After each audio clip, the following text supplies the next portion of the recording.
What's up everyone, welcome to ESTNN. My name is Malik and today we are going to be talking about the 2-2-2 role locking that has been on everyone's mind. So the Vancouver Titans just faced their biggest defeat and their only defeat as the San Francisco Shock took them down in a 6-map final bout. While the Golden State San Francisco Shock were busy fighting tooth and nail against the undefeated Titans, another very exciting Overwatch match was going on. Now on the Contenders side of Overwatch, Element Mystic was busy dismantling O2 Blast during the Overwatch Contenders Korea Grand Finals. Now I get it, a lot of people aren't big fans of Contenders, but we often see new metas and superstars rising from these. And while on its own this is huge news that they won, the plot thickens when you take into account all the talks of the 2-2-2 role locking last week. Why? Well, because that's exactly what Element Mystic played. Let's take a step back though. So if you're not familiar with the latest Overwatch news, Jeff Kaplan and the development team have been numerously hinting and talking at the potential of locking roles in competitive play, specifically in the 2-2-2 format. And what this means is that all teams will need to have 2 healers, 2 tanks, 2 DPS heroes, and that means that you will have kind of a balanced team in their mind. Now, every channel seems to be doing some video on this, so we're going to do it a little bit differently. I'm going to break down the pros and cons of the 2-2-2 role locking in both professional and casual play, but we're also going to be talking about some of the opinions that we're getting from professionals and from other people in the industry. Now, like I said, it's worth noting that Element Mystic won Overwatch Contenders Korea by playing a 2-2-2, and that include Doomfist, Sombra, Ana, Lucio, Reinhardt, and Zarya. They were super powerful, and we've even seen Boston Uprising have success with RCK flexing over to the Sombra. But we have seen teams like the Hangzhou Spark utilize Sombra in a less than traditional format as well. Now, the largest concern that people have is the disparity between professional and casual play with this 2-2-2 role locking. So you're not going to see GOATs played, at least not well, in silver, gold, and platinum ranks. It requires heavy amounts of communication and mechanical skills, with each teammate not just needing to know how to play their hero well, but also how to play their cooldowns around their teammates. Game sense and coordination are huge for GOATs to work, and a group of ragtag individuals that are thrown in together from the low ranks just don't have the skills necessary to pull off GOATs well. In lower ranked gameplay, you often see the insta-locked DPS where few people are willing or able to play tanks or supports, which makes competitive play just a nightmare, honestly. So if casuals and professionals are able to identify what role they want to fill before getting slotted into a game, you can not only stop the insta-lock 6 DPS in the lower ranks, but also stop professionals from getting teamed up with 5 other players who play their exact same position.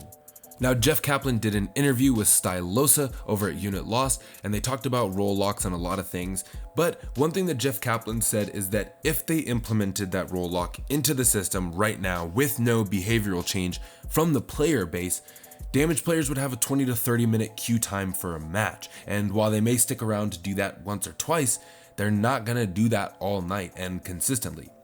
There's also a mentality switch that Jeff touches on in the interview, and he talks about how right now players just don't have the mental fortitude or willingness to want to change and switch over to support or tanks if their teams need it. You could see a lot of people exploiting this system in order to get into the game by choosing a tank role, like slotting in as a tank and then just picking Roadhog because they can heal themselves and pump out damage, or play Zarya because they can still pump out a lot of damage.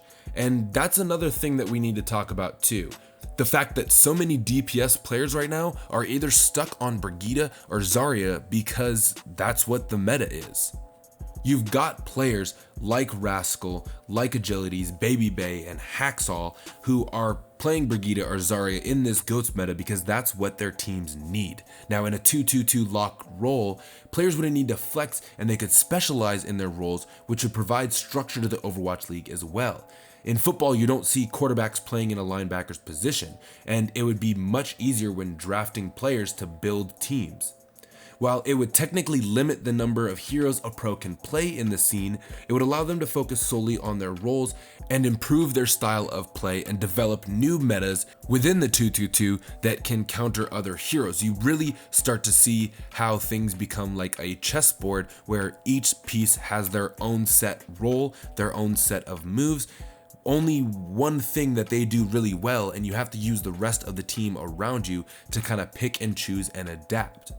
With GOATs, it's very hard for people to adapt because it's just such a strong, beefy meta. And while we have seen little variations and people, take chips out every now and then, hats off to Boston Uprising and Chengdu Hunters for kind of switching it up, GOATs is just too strong to break even with balance changes. Compositions would be highly varied too, because you would see a lot of either slower Reinhardt and Zarya play and comboing with like a Genji or a Tracer, or we could see a lot of the double snipers come back. And it is also quite possible that we'll see a lot of bunker comp on defense to kind of counter that dive. The biggest things that we kind of talk about though too is that some heroes are going to be essentially useless in the 2-2-2 meta, but having the 2-2-2 locked will allow Blizzard to make changes that they need to make each hero viable. Now, not a lot of people care about balancing to fit metas, but it is something that is very important. And I'll kind of let Jeff explain what I'm going to talk about next. You take a character like Brigitta. Right now, honestly, if you play Brigitta in a non-3-3 comp, if you play Brigitta when there's only one other healer, it's a train wreck. It's terrible. And so like that character actually needs to be balanced differently to be viable. Now, what we can't do in the world where we don't have role limitations, which is today, like imagine us just going crazy and buffing Brigitta's healing to make her a more viable healer. Like it would, we can't do that. So we are excited about role queue and a 2-2-2 meta.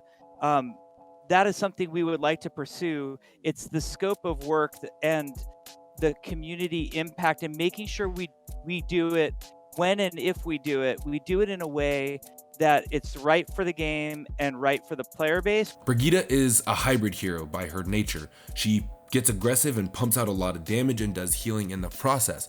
She also has the ability to stun a lot of those dive heroes and kind of render them useless.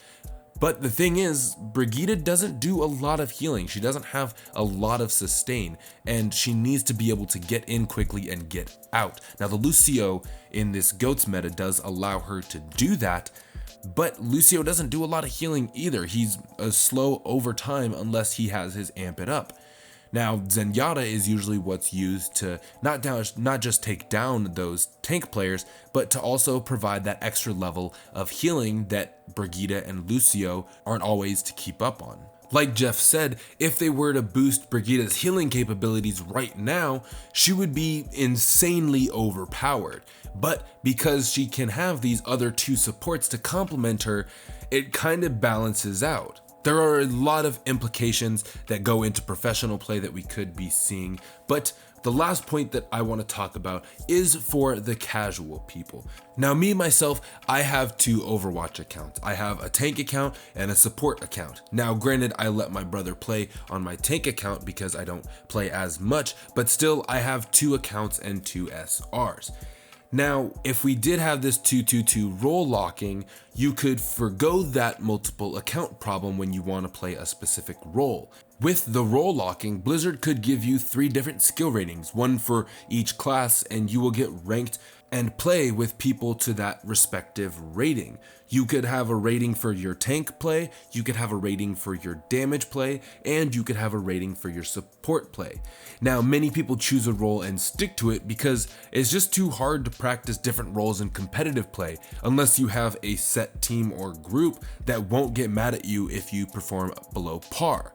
And I think overall this could be a very healthy change for the Overwatch game, especially in casual play, because a lot of people complain that the changes that Blizzard makes are mostly for the professionals and for the health of the Overwatch League. But by implementing this system, you would lose the crappy 4 DPS or 6 DPS lock that you get in some competitive play, especially in lower ranks. One of the best things about this role lock though is that it will allow people to practice in a role relative to their skill level in that role. And that being said, if somebody is a Masters healer, they may not be a Masters DPS player, and instead of having to compete on par with the Masters DPS player when they are actually just a gold or maybe even a plat, then they could practice in that kind of range and work their way up. Obviously, they have a higher skill set, but forcing them to play a completely different role than they're used to at higher level would only put them at a disadvantage. Overall, role locking is a big talking point, and it's something that could be the future for Overwatch. It is something that we are seeing a lot of pros talk about, it's something that a lot of channels are talking about, and something that's just very interesting in how it could fundamentally change the game. Jeff Kaplan even made a comment in his interview with Stylosa about how when they implemented the hero limits into Overwatch, people thought that was the end of Overwatch, and now looking back at it, we realize that it would have been complete chaos if things stayed the way they were. While we think that role locking could be great now, some things could go seriously wrong, and while it may not be perfect when it comes out, hindsight is always 20/20. So the best thing that we can do is stick with it and trust that Blizzard has a vision for Overwatch's future. Thank you guys so much for watching. Make sure to let me know what you guys think in the comments, smash that like button, and as always, thank you.